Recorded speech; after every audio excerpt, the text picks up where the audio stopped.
اور ابھی آپ کو پڑوسی ملک بھارت سے خبر دیں، جہاں ممبئی میں شدید بارشوں کے باعث ہونے والی تباہی سے 107 سالہ ریکارڈ ٹوٹ گیا۔ بھارتی میڈیا رپورٹس میں بتایا گیا کہ ممبئی میں شدید بارشوں کے باعث سڑکیں زیر آب آ گئیں، جگہ جگہ پانی جمع ہو گیا، سڑکیں تالابوں کا منظر پیش کر رہی ہیں۔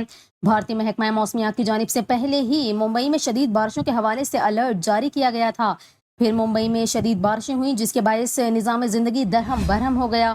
بھارتی محکمہ موسمیات کے مطابق کوبالا کوسٹل آبزرویٹری میں 135 ملی میٹر بارش ریکارڈ کی گئی، جبکہ سانتا کروز آبزرویٹری میں 33 ملی میٹر بارش ریکارڈ کی گئی۔